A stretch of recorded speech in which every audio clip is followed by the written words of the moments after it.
नमस्कार साथियों, greater Noida authority, Yamuna authority या नोएडा अथॉरिटी, जिला गौतम बुद्ध नगर में ये तीनों प्राधिकरण हैं जो यहाँ डेवलपमेंट का काम कर रहे हैं और निरंतर इस बात पर भी ध्यान दे रहे हैं कि हर निवेशक के बजट में यहाँ इन शहरों में निवेश करने के लिए स्कीम्स निकाली जाएं या ऐसी प्रॉपर्टीज लेके आएं कि हर किसी के बजट में वो प्रॉपर्टीज आएं। उस पे क्या होता है कि किसी भी शहर को बसाने के लिए प्राधिकरण भी प्रयास करता है और हम और आप भी प्रयास करते हैं कि हम यहाँ निवेश करें अच्छी प्रॉपर्टीज में और उनको जिस तरह से डेवलप होता हुआ देखते हैं उसमें हमारी भी भागीदारी रहे। अब उसमें होता क्या है कि आमतौर पर प्रॉपर्टीज की बहुत कैटेगरी बना दी है, कॉमर्शियल, रेजिडेंशियल, फार्मिंग लैंड या आबादी और किसान कोटा, जिसे हम 6%, 7% या 5% भी कहते हैं। अब इसका रीजन क्या है, आज हम इस पर ही बात करने वाले हैं कि आखिर किसान कोटा या ये जो परसेंटेज के प्लॉट है या सेमी कॉमर्शियल, आखिर ये प्रॉपर्टी है क्या। साथियों, प्राधिकरण जब भी जहां जमीन अधिग्रहण करता है, जिन किसानों की जमीन अधिग्रहण में जा रखी होती है या जिनको मुआवजा मिलता है, उस पर किसान का ऐसा कहना है कि उसकी जिंदगी की गुजर बसर के लिए उसे कोई ऐसी प्रॉपर्टी दी जाए जिसके आधार पर वो अपना आगे चल के जिंदगी में गुजारा कर सके या अपना सोर्स ऑफ इनकम बना सके। तो ये तमाम किसान की ऐसी डिमांड होती हैं जिसके आधार पर प्राधिकरण इस पर ध्यान देते हुए जो किसान की जमीन जिसका उसे मुआवजा मिलता है उसकी कुल भूमि का यानी टोटल प्रॉपर्टी का परसेंटेज एक निर्धारित करके उसको वो जमीन का टुकड़ा देते हैं। अब नोएडा अथॉरिटी की अगर बात करें तो जब नोएडा का डेवलपमेंट हुआ, जमीन का अधिग्रहण हुआ, तो वहां किसान को वो 5% दिया गया। टोटल जमीन का 5% किसान को प्लॉट के रूप में दिया गया और जिसके बाद किसान उसे, यदि आप आज देखेंगे तो सेमी कॉमर्शियल यूज में किसान उसका इस्तेमाल कर रहे हैं और अपना जीवन यापन कर रहे हैं, अच्छी इनकम भी बना ली है। ऐसा ही हुआ फिर ग्रेटर नोएडा में। ग्रेटर नोएडा में वही प्लॉट 6% दिया गया। जो टोटल जमीन मुआवजे में गई उसका 6% ग्रेटर नोएडा प्राधिकरण ने किसानों को दिया। उसके बाद अब यमुना एक्सप्रेसवे अथॉरिटी जो अधिग्रहण कर रही है और जो भी आप देख रहे हैं, नोएडा इंटरनेशनल एयरपोर्ट हो, फिल्म सिटी हो, बड़े बड़े प्रोजेक्ट्स के साथ इस क्षेत्र में जिन भी किसानों की प्रॉपर्टीज का मुआवजा मिला है उनको वही प्लॉट 7% दिया जा रहा है। इससे क्या होता है कि किसान अपनी जिंदगी में उसे आगे चल के अपनी सोर्स ऑफ इनकम बनाने में इस्तेमाल कर सके और एक मजबूती महसूस करे, इसलिए ऐसा प्राधिकरण किसान के लिए करता है। अब किसान उस पर ट्रेडिंग करते हैं।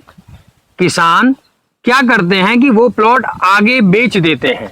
जैसे यदि आप यहां निवेश करना चाहें तो आप किसान कोटा प्लॉट 6%, 7% या 5% जो बोलते हैं उसे खरीदें, या इसका एक नाम और भी है सेमी कॉमर्शियल प्लॉट्स, क्योंकि आप इसे कॉमर्शियल में भी इस्तेमाल कर सकते हैं। तो किसान इसे आगे बेच देते हैं।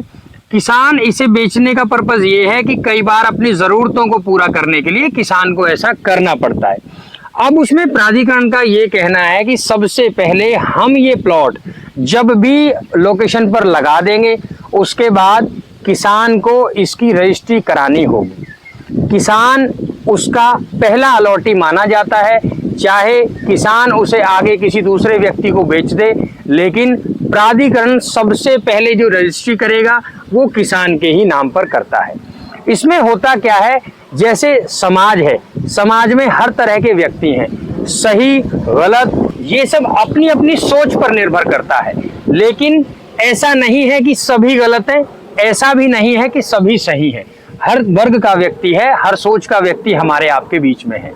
अब किसान कोटा में यदि यहाँ निवेश आप करते हैं और आपको इस तरह की खबरें भी सुनने को मिलती हैं कि किसान कोटा में निवेश करना गलत है, यहाँ निवेश करने से आपको प्लॉट नहीं मिलेगा, आपके पैसे भी चले जाएंगे, तो इस तरह की चीज़ें मैं ये नहीं कहता कि नहीं है, लेकिन हाँ एक चीज़ मैं कहता हूँ कि सबसे पहले प्रॉपर्टी की पूरी जांच करें, उसकी जो प्लॉट आप ले रहे हैं, जो जिनके माध्यम से ले रहे हैं, सबसे पहले उनसे उस प्रॉपर्टी के पेपर या कागजात जो भी हैं वो मांगें, फिर उनकी वेरिफिकेशन करें।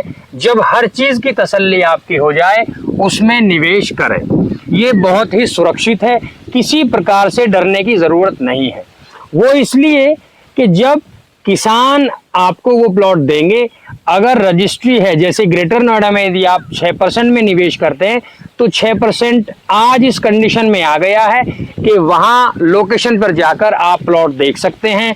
सभी रोड बना दिए गए हैं, जो भी डेवलपमेंट है हो चुका है, यानी आप जिस प्लॉट को खरीदना चाहते हैं आप उस पर डायरेक्ट पहुंच सकते हैं। आज प्लॉट इस कंडीशन में है। उसमें क्या है कि आप उसको तुरंत रजिस्टर्ड भी करा सकते हैं, आपको एक भी दिन का समय नहीं रुकना। ऐसा होता है कि यदि प्लॉट लोकेशन पर नहीं लगा, डेवलपमेंट नहीं हो पाया, उसमें आप किसान से एग्रीमेंट करा सकते हैं। एग्रीमेंट में होता है आपका रजिस्टर्ड एग्रीमेंट हो जाएगा, विल और जीपीए हो जाएगी। उसके बाद किसान से आपको एक मालिकाना हक मिल जाता है, जिसके बाद आप प्लॉट को अपने नाम पर रजिस्टर्ड करा सकते हैं। ऐसा बिल्कुल नहीं है कि यहाँ किसान कोटा में निवेश करना पूरी तरह से 100% गलत है। आप देखेंगे किसान कोटा को डेवलप होता हुआ तो आप वाकई में ये कहेंगे कि इस प्रॉपर्टी में निवेश करने में सबसे अधिक एप्रिसिएशन मिलता है, क्योंकि ये सेमी कॉमर्शियल प्लॉट्स होते हैं जिसमें आप अपनी कॉमर्शियल गतिविधियां भी कर सकते हैं। साथ ही साथ आप ग्रेटर नोएडा में देखेंगे बहुत अधिक संख्या में पीजी बना दिए गए हैं, होटल्स बना दिए गए हैं और रेंटेड रूम्स बना दिए गए हैं। तो सोर्स ऑफ इनकम का बहुत अच्छा ये सोर्स है। तो किसान कोटा में निवेश करने से पहले बिल्कुल ना डरें, बिल्कुल ना घबराएं। उसमें होता क्या है कि सबसे पहले प्लॉट्स की वेरिफिकेशन करें, कागजात को चेक करें, आप प्राधिकरण के ऑफिस जाकर वो चेक कराएं, उसके बाद ही आप उसमें निवेश करें।